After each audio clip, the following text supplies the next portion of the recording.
Hey everybody. So we're going to pick up reading Restart, chapter 28. We just read chapter 27, and Aaron, Chase, and Bear are getting a fight at the home because remember, Chase is trying to get the medal back to Mr. Soloway, and Aaron and Bear are trying to stop him. So we pick up with chapter 28 from Shoshana Weber's perspective, all right? By the time I get to Portland Street, I'm walking so fast that the others are half a block behind me and running to catch up. Chase, I didn't think I could be madder at him than I already am, but this almost makes it worse. He's innocent of the attack on Joel. I saw it with my own eyes. It was easier when I could just hate his guts, no questions asked. But it's not as simple as that. Now, every time I work myself into a good rage, I see him trying to protect Joel, or working with the video club, or interacting with Mr. Soloway. And that will ruin everything. It's the mix of good and bad that makes my head spin. Worse, a lot of the mean things I said turn out to be wrong, and it might be too late to take them back. In the lobby, I wait for the others to catch up and drag them down the hall to Mr. Soloway's room. I knock on the door, but burst inside without waiting for an answer. The old man is doubled over in his favorite chair, working at his sneaker lace with intense concentration. Spying me, he exclaims, "Well, don't just stand there. Come on in and help me undo this knot. I don't bend in the middle like I used to. And when I do get close enough, I can't see." I step inside and the others follow. By all means, Mr. Soloway adds, by all means, Mr. Soloway adds, invite the whole world. Watch the old cogger trying to untie his shoe. Who's bringing the popcorn? You're going to have to blow up the balloons yourselves. I haven't got the wind for it anymore. I kneel down and pick the knot out of his shoelaces. Mr. Soloway, I ask breathlessly, has Chase been here yet? He shakes his head. Haven't seen him in days. You either? He adds, a little accusingly. I feel awful. I haven't come by since Joel got hurt, and now I realize that Chase hasn't visited since that horrible day either. It never occurred to me before because my only thoughts about Chase were how much I despised him. But to Mr. Soloway, it must look like we didn't need him anymore because our video was finished and we just tossed him aside. It's my fault, I confess. I got mad at Chase for something that was only partly his fault. That's why he stopped coming. Not because he didn't want to see you, but because he didn't want to see me. And I stopped because I didn't want to run into him. I feel a hand on my shoulder. Joel is standing next to me, and I realize that he's trying to tell me I'm getting so worked up about this emotionally that I'm not making much sense. A crooked smile spreads over Mr. Soloway's craggy face. I wouldn't be young again for all the tea in China. Kimberly steps forward. We saw a movie about you in my school. That was Warrior, Brennan supplies quickly. The project Shoshana and Chase did together. There's a commotion out in the hall. Loud voices and pounding footsteps. Mr. Soloway frowns. No wheelchair roller derby again. The greatest generation. They think they own the world.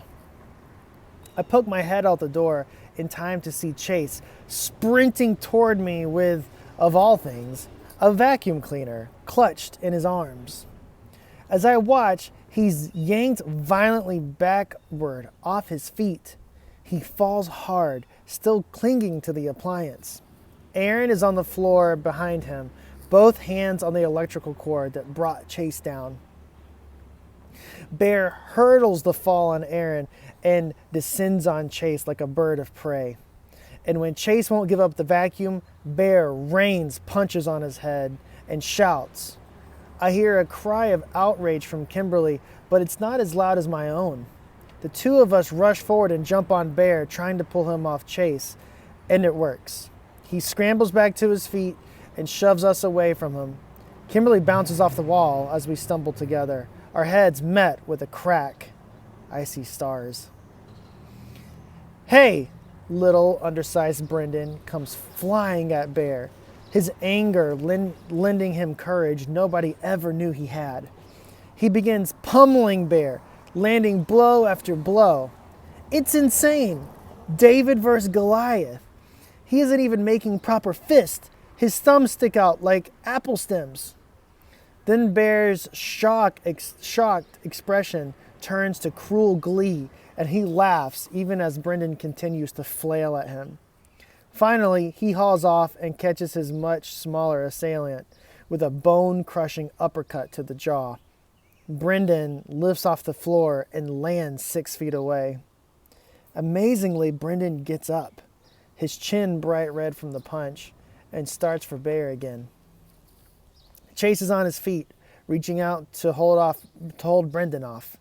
It's a good idea. Those two gorillas could really dismantle him. Aaron snatches the vacuum off the floor and draws it back like a baseball bat, and the ball is Chase's head. I rasp a warning, "Chase!" Mr. Soloway's walker comes freewheeling down the wall.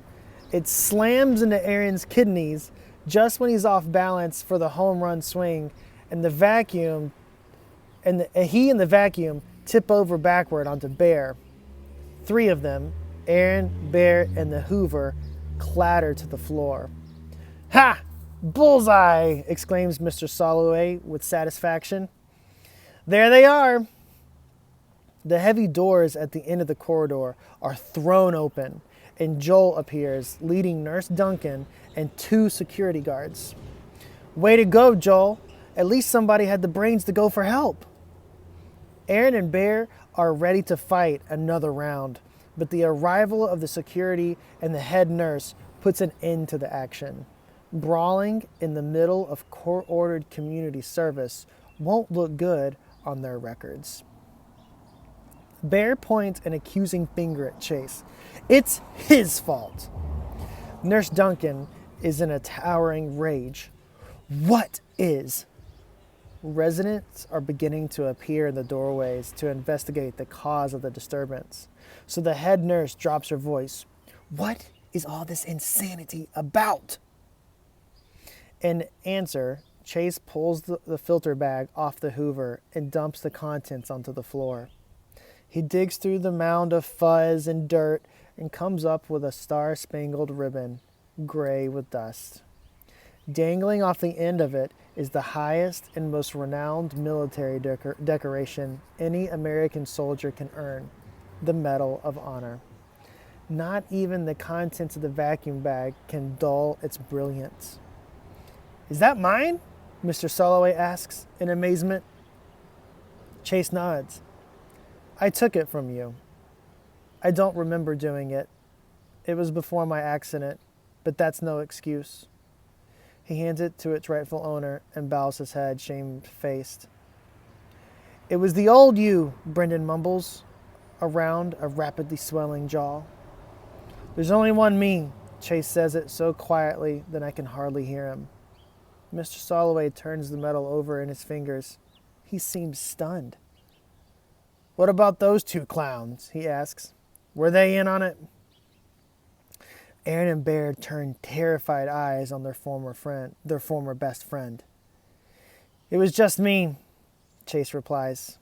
I took it and I hid it behind a loose cedar shake on the roof of my house. That's what I was doing when I fell. I guess I got what I deserved. He shakes his head. I don't know why I would do such an awful thing.